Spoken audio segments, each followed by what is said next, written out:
à la série française du podcast Talking Success Connecting the Global FinTech Community. Je suis John Saloum et aujourd'hui je reçois pour vous Ludovic Laborde. Il est CEO et cofondateur de Eloa. Eloa est une plateforme qui vous permet d'évoluer au sein de la seule plateforme de financement regroupant l'ensemble des tâches qui définissent votre activité de courtier, traitement d'un dossier de crédit, collaboration avec vos apporteurs, partenaires bancaires et pilotage de votre activité, le tout avec des fonctionnalités entièrement paramétrables et des interfaces ergonomiques. Aujourd'hui, j'ai la joie de discuter un peu plus sur tous ces aspects avec Ludovic. Bonjour Ludovic. Bonjour John et merci de me recevoir dans ta belle émission. Merci, je t'en prie Ludovic. Comment tu vas aujourd'hui? Je vais très bien. Une petite période de congé a permis de bien se reposer pour attaquer une rentrée avec de beaux enjeux et de beaux produits qu'on va pouvoir mettre encore en avant à partir de septembre. Et toi aussi, tu vas bien, j'espère? Je vais très bien également. C'est vrai qu'avec avec le climat en Afrique du Sud à Cape Town ces derniers temps, c'est vraiment pas facile avec l'hiver, mais bon, c'est le temps, hein, c'est la saison. Faut juste se garder au chaud et puis mais ça va sinon, ça va très bien. Tant mieux. En tout cas, je suis très ravi, Ludovic. Et avec toi, on va discuter un peu plus sur plusieurs aspects. Mais j'aimerais que tu commences un peu par nous parler de toi, nous parler de ton parcours professionnel. Parle-nous un peu plus de ton parcours professionnel. Alors, c'est un parcours qui est un peu atypique car je suis un vrai autodidacte. Ok. J'ai pas spécialement fait de formation ou de diplôme pour arriver à être aujourd'hui CEO d'Eloa. Mhm. En tout cas, pour te présenter, j'étais à l'époque beaucoup investi dans ma ville de naissance, qui est Longjumeau, qui est une ville de banlieue parisienne dans le 91, dans l'Essonne, en France.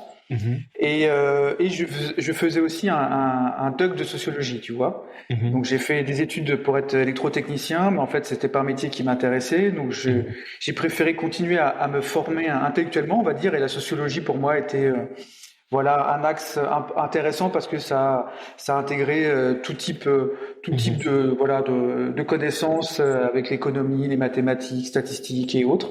Mhm. Mais je me suis rendu compte que ce que j'aimais, c'était peut-être avoir un métier qui permettait d'intégrer ma créativité. Mhm. Voilà, je reste un créatif.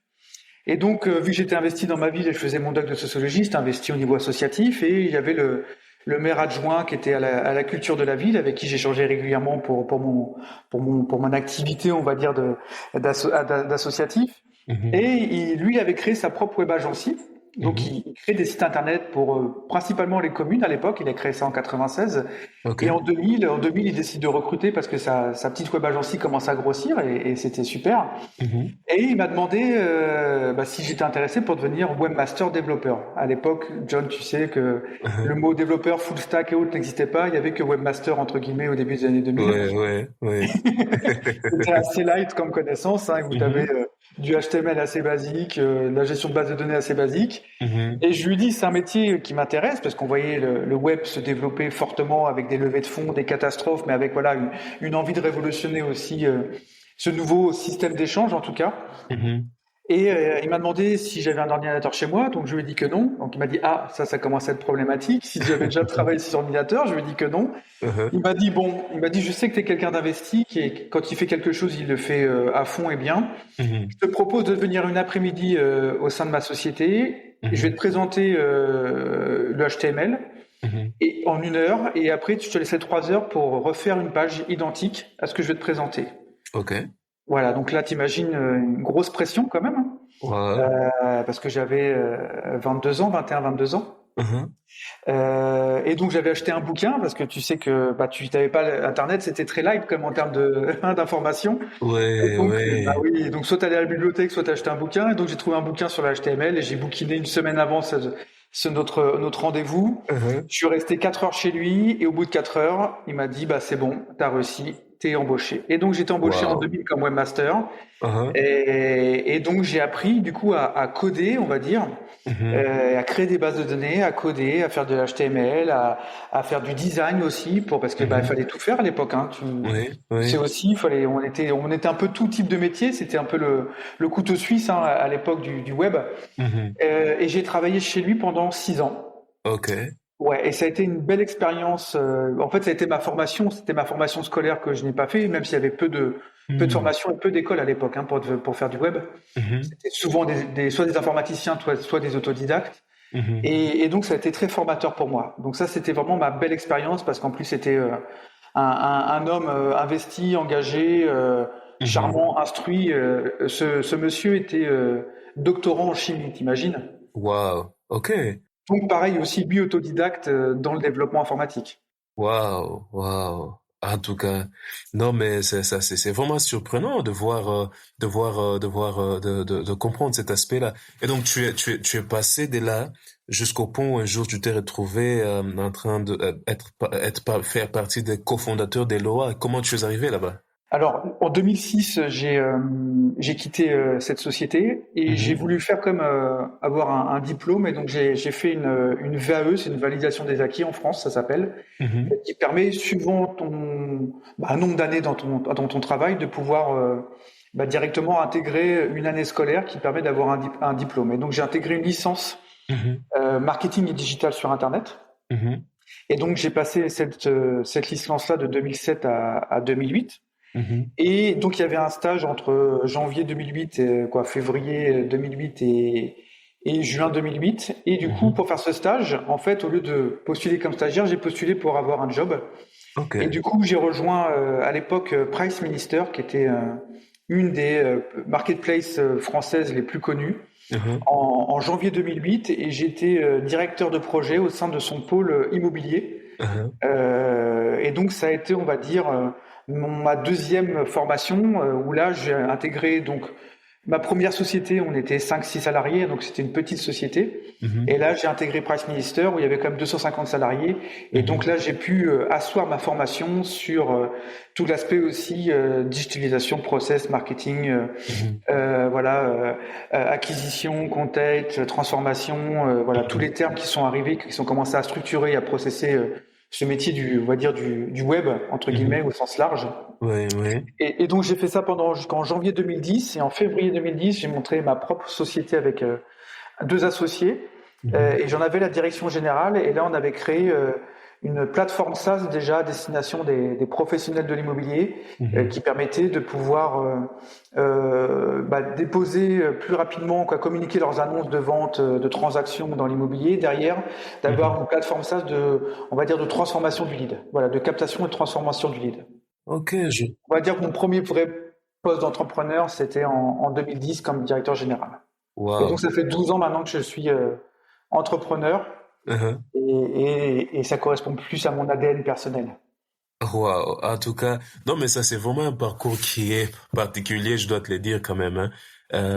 Le fait de savoir aussi que tu viens d'une formation qui est autodidacte et tu arrives au point où tu es aujourd'hui, où tu gères une grande entreprise, une aussi grande entreprise que Hello. Tu sais, je me demande quand même, je sais que je me demande quand même comment tu as su apprendre toutes ces choses qui te permettent aujourd'hui de gérer cette compagnie, le processus d'apprentissage pour toi en tant qu'autodidacte qui a pu former ces grands leaders que tu es devenu aujourd'hui, au point où tu arrives à gérer cette grande compagnie qui est Hello. Comment tu trouves que le processus d'apprentissage a été de ton côté? Alors, je te remercie pour cette bonne question. En fait, il y a deux choses, je pense, qui sont ancrées en moi. Je suis curieux, OK. donc curieux, à l'écoute. Mhm. Et la deuxième chose qui est pour moi, mais aujourd'hui, c'est le temps. OK. Aujourd'hui, j'ai 44 ans, donc tu vois, par Mhm. rapport au web, je commence à être un vieux du web, on va dire. Mhm. Sauf que ce sont les années aussi qui te permettent de mieux te structurer, Mhm. d'aller beaucoup plus vite, beaucoup plus loin, Mhm. d'avoir une société maintenant où on est 15 collaborateurs. Alors ça reste, je te remercie pour dire une grande société, mais on est une société en tout cas en développement, ça c'est Mhm. vrai. Mhm. Alors qu'auparavant, j'ai pu gérer, diriger des sociétés où on était au maximum 7-8 personnes. Donc ça Mhm. reste que double en termes de ressources humaines, de Ouais. collaborateurs, mais doubler Ouais. déjà en quelques années, c'est déjà une belle étape. Mhm. Et c'est aussi, je pense, voilà, c'est de continuer à avoir cette curiosité, cette approche de comprendre, d'apprendre. L'apprentissage, je crois que c'est toute la vie. Mhm. Et derrière, le temps te permet d'aller beaucoup plus loin, beaucoup plus vite et de faire moins d'erreurs. Aussi, surtout dans ta construction et dans Mhm. l'architecture que tu veux donner à Eloa, cette nouvelle société qu'on a créée il y a maintenant plus de 2 ans.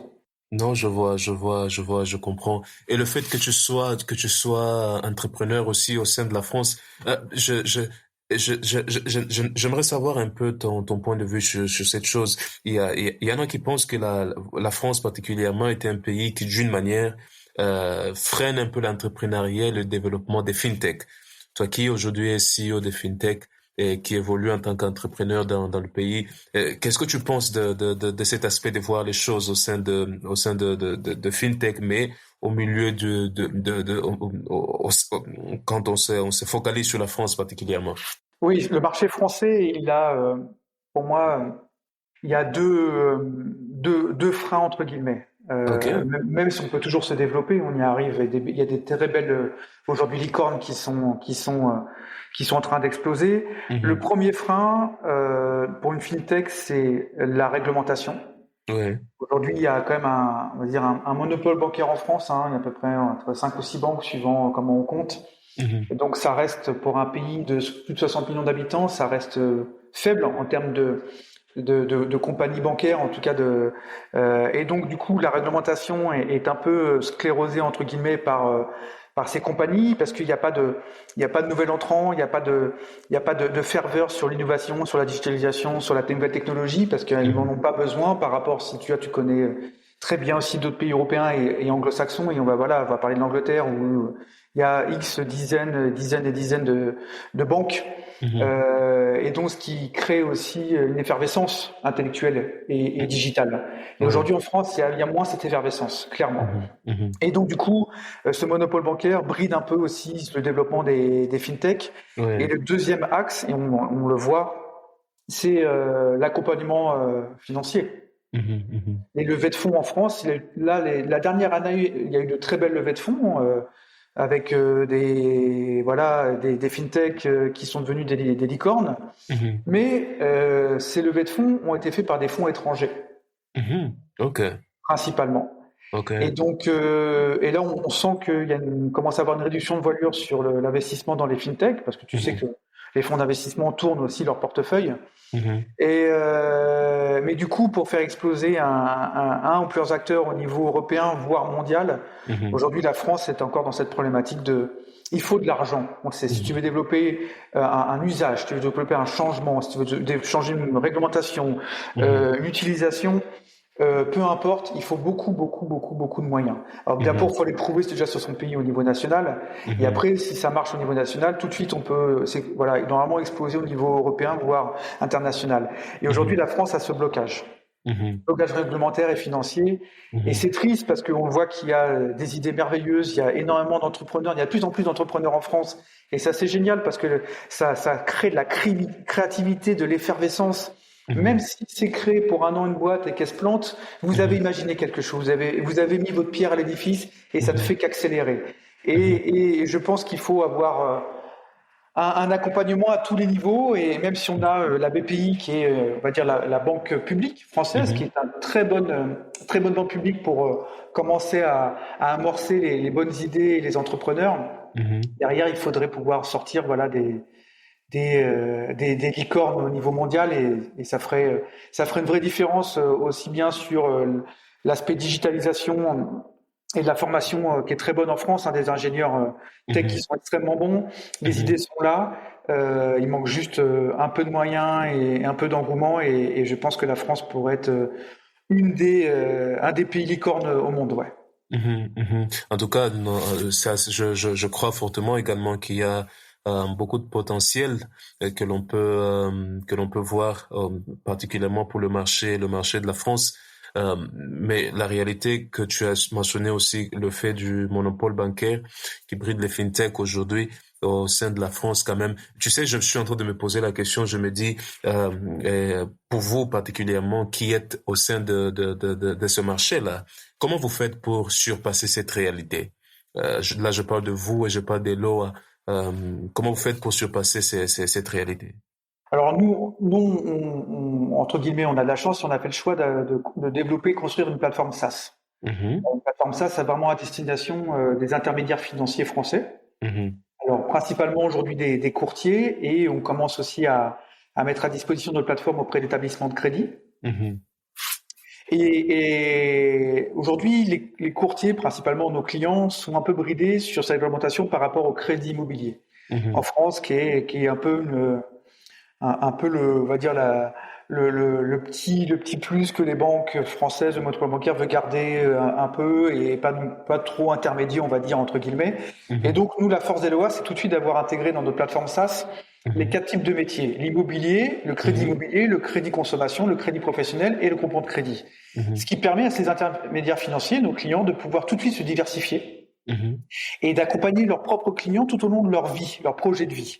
Tu le mhm. sais bien, John, quand on achète un bien immobilier, une maison, et Ouais. ben par la suite, souvent on a des travaux, de l'amélioration, de la rénovation. Et ben avec un crédit travaux, ce que Mhm, peut proposer Eloa, automatiquement, on peut continuer à accompagner son client tout au long de sa vie mhm, personnelle, professionnelle aussi, avec un crédit professionnel. Si le client il a une société où il a besoin d'avoir la trésorerie ou acheter des murs, mhm, l'intermédiaire financier, grâce à la plateforme Eloa, peut lui proposer aussi l'accompagner sur le financement. C'est là mhm, notre force, c'est vraiment d'être au cœur même du système, d'un montage d'un dossier de crédit mhm. jusqu'à l'accompagnement auprès d'un partenaire bancaire intégré. Donc on a vraiment cette force-là dans notre plateforme. Ok, ok. Non, mais ça c'est vraiment intéressant de noter. Et si tu devrais parler un peu plus par rapport à votre par rapport au service que vous offrez, tu as mentionné que la plus grande force de l'OA c'est vraiment au sein des financements. Et si tu devrais t'étendre un peu plus par rapport à cela pour plusieurs autres personnes qui peut-être n'ont pas ne sont pas encore acquainted, comme on le dit, à l'utilisation et même à la manière de faire des choses de l'OA. Si tu dois t'étendre un peu plus par rapport à cela et parler un peu plus aussi des financements et des points particuliers que vous offrez, qu'est-ce que tu dirais en plus?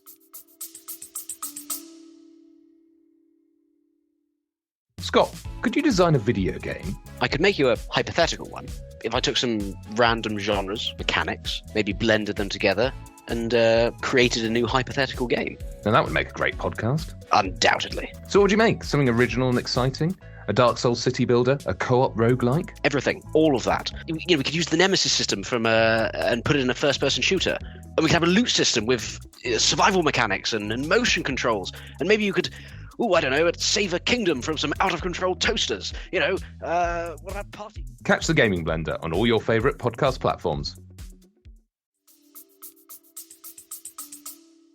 Alors, nous, en fait, ça va de l'onboarding client Mhm, jusqu'à la gestion de la facturation, mhm, pilotage aussi de l'activité, du commissionnement, bon de commissionnement. Donc, c'est une plateforme qui est assez complète mhm, et donc qui permet d'onboarder tout type de clients, en particulier ou professionnels, mhm, de lui monter un dossier de prêt, de lui créer un espace emprunteur, mhm, de réaliser différents types de plans de financement, mhm, clairement, les optimiser, mhm, derrière de les envoyer en banque directement, d'avoir un accord bancaire, de l'intégrer dans la plateforme, mhm, de faire valider l'offre bancaire auprès du client dans la plateforme, et mhm, derrière d'aller jusqu'à la partie facturation auprès du partenaire bancaire s'il y a un commissionnement, auprès du client s'il y a des mhm, frais d'honoraires, mhm. jusqu'au pilotage de l'activité. Donc ça va beaucoup plus loin qu'un simple logiciel métier, ça va vraiment dans la globalité de l'intermédiation financière en France, et clairement de pouvoir aussi intégrer automatiquement tous ces clients avec des iframes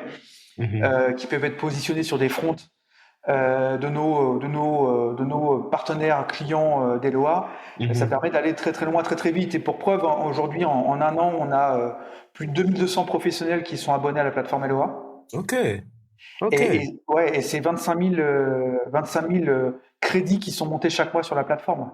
ok, Ok. Donc, ouais, on commence à être un acteur référent sur Mhm. ce marché, en tout cas. En tout cas, non, mais ça, c'est très intéressant. Et pour l'instant, vous couvrez seulement le marché de la France? Oui, tout à fait. Ouais. Alors, pour le moment, on est encore focus sur le marché français, mais l'idée, Mhm. c'est qu'on peut ouvrir à des pays francophones, Ok. la Suisse, la Belgique, qui sont. On a eu quelques échanges avec Mhm. certains acteurs qui sont dans ces pays-là, qui sont vraiment très intéressés par notre plateforme, Mhm. parce que là, elle est très centrée sur le crédit, et demain, elle va être aussi centrée sur l'immobilier, donc ça va ensemble, hein, tous ces projets-là. Mhm. Mhm. Et avec l'assurance aussi. Et donc, l'idée, c'est qu'on soit une fintech, proptech, assurtech courant 2023, Mhm. et après derrière de pouvoir un peu aller voir nos voisins qui ont aussi des vraies envies, des vrais besoins sur ces Mhm. activités et qui ont besoin Mhm. d'un logiciel SaaS pour pouvoir accélérer, digitaliser complètement leur parcours et leur accompagnement client. Mhm, mhm, mhm. Non, je comprends parfaitement. Et tu sais, j'étais sur le point de te demander quels sont les plans que vous avez en ce qui concerne l'augmentation d'utilisateurs chez vous. Oui, donc là, nous, on est sur deux axes. Donc sur la partie crédit aujourd'hui, on a 2200 utilisateurs et Mhm. on se focus sur 3000 utilisateurs début 2023, Ok. ce qui va correspondre à peu près à 30-35% du marché français pour le crédit, Mhm. c'est énorme. Mhm. Et on va lancer une offre sur le marché de l'immobilier fin d'année, Mhm. où là, où le potentiel d'utilisateurs peut atteindre les 10-15 000 utilisateurs. Donc vraiment, notre but, on est focus sur le marché français. Le but, c'est d'arriver à 15-20 000 utilisateurs à fin 2023. Donc Mhm. là, on est sur une bonne dynamique parce qu'on a un bon positionnement SEO. On a une marque qui commence à être de plus en plus connue. On est présent sur des salons très métiers. Donc Mhm. ça, c'est une des forces d'Eloa aussi, avoir cette patte un peu marketing, digitalisation Mhm. voilà, et force de proposition aussi, parce qu'on développe énormément de nouveautés, de fonctionnalités. Tu sais, tu connais ça aussi bien que moi, on travaille en méthode Ouais, agile, en ouais, sprint. ouais, ouais. Et voilà, et on met en production des améliorations, de nouveautés tous les 15 jours sur cette plateforme Eloa.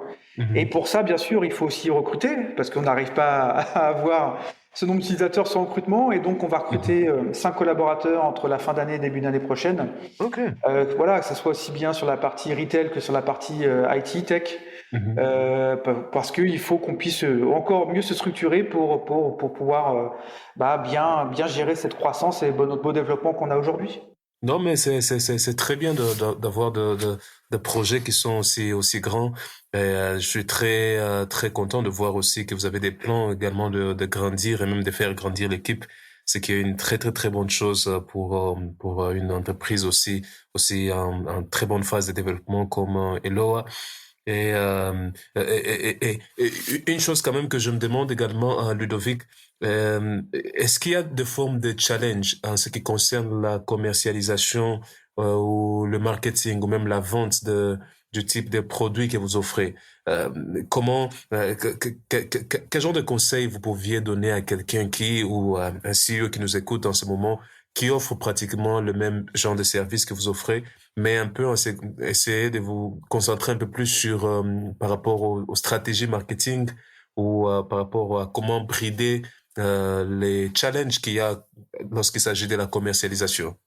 Ah, la recette miracle n'existe pas. Mhm, John, tu le sais, c'est c'est plein de petits quick wins et plein de petites actions qui font qu'à un moment donné, on a une belle attractivité comme peut l'avoir la plateforme Hello aujourd'hui. C'est mhm. déjà avoir un plan marketing assez structuré.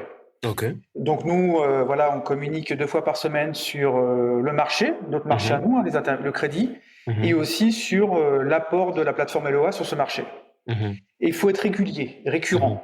mhm, Voilà, les gens doivent s'attendre à ce rendez-vous chaque mardi, chaque jeudi. On a le petite information, les nouvelles mhm, fonctionnalités, le contenu métier que LOA va pouvoir nous transmettre et nous fournir. mhm, Après, derrière, c'est aussi pour la partie tech de la plateforme, c'est intégrer une méthode agile. Il faut avoir un développement continu avec une roadmap qui soit mhm, bien structurée et qui suive bien cette verticale du crédit. Il ne faut pas mhm, s'éparpiller à vouloir développer plein de petits outils, plein de petites fonctionnalités qui n'ont pas de sens pour les clients. mhm, Connaître le client, connaître son marché, c'est d'avoir un bon développement qui est mhm, structurant et qui vous sécurise dans l'utilisation de votre plateforme. mhm, Et là, aujourd'hui, quand on a une roadmap, nous, de développement IT sur 3 mois, déjà, qui est mhm, fixée. Donc, tu vois, c'est le quotidien développer, penser le quotidien tout en maîtrisant sereinement et en structurant l'avenir. Et ça, je crois que c'est notre bonne recette chez Eloa. En tout cas, c'est une très très très bonne recette. Et je pense que la plupart d'entre nous, et même ceux qui nous écoutent et qui nous suivent en ce moment également, arrivent à noter les points qui sont assez importants, dont il faut tenir et prendre en considération également. Moi, je suis content de savoir comment vous faites les choses à Eloa. Et même une chose particulière également, que je pense qui est aussi importante à noter pour vous, c'est que vous travaillez, vous travaillez en compagnie de votre femme également. Oui, merci John de souligner. Oui, on est un couple, et ce qui est assez rare je pense, dans la tech, et Ouais. surtout dans la fintech en plus, qui est assez récent. Hein. Donc on a un couple, de quarantenaires, et donc c'est aussi sympa parce que ça a des bons côtés, parce que la confiance est là. Uh-huh. Mais quand il y a des problématiques à gérer, tu sais qu'il peut y avoir quelques tensions. Voilà, il y a des plus et des moins, mais c'est vrai qu'on est assez atypique aussi là-dessus, parce qu'on a un couple à la direction de cette magnifique société qu'est Eloa. En tout cas, non, mais c'est vraiment intéressant. Je veux te dire la vérité quand même, c'est pas quelque chose qui est c'est pas une chose qui est assez commune euh, au sein de l'industrie fintech, mais c'est vraiment une chose très particulière. Et quand il y a des tensions, en tout cas, vous arrivez à gérer les problèmes facilement. Ça n'arrive pas à déranger. Comment la réalité de la situation au sein de la famille? Ça a pu l'être par moment, Ok, mais ok. en grandissant et Mhm, en vieillissant aussi, hein, comme tu mhm, vois, l'âge donne souvent un peu de patine, un peu de matière, et donne raison avec le temps à être un peu plus humble et un peu plus cohérent, et à mhm, prendre aussi en compte l'autre. Et donc mhm, aujourd'hui, on a de moins en moins de tensions personnelles, mhm. et ce qui fait que ça améliore aussi le côté professionnel du coup. Mhm. Ça Voilà. améliore aussi le côté professionnel. En tout cas, très, très, très ravi d'apprendre ces choses. Merci vraiment de t'être ouvert également sur ce point et de nous avoir donné aussi beaucoup plus d'aperçus sur comment les choses se passent. C'est vraiment, vraiment très, très, très instructif pour nous également. Merci beaucoup, Ludovic. Merci John à toi pour cette invitation, et au plaisir de rééchanger ensemble. Bien sûr, merci Ludovic. Peut-être juste pour finir, s'il y a des gens qui aimeraient te contacter, comment ils font? Sur LinkedIn peut-être? Ou bien le site web d'Eloa?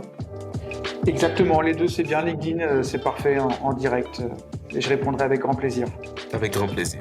En tout cas, merci beaucoup Ludovic. Ce fut un échange très agréable. Merci pour ton temps. Merci, au revoir. Merci d'avoir suivi l'épisode de cette semaine de Talking Success Connecting the Global FinTech Community. Suivez-nous sur notre page LinkedIn, Talent in the Cloud.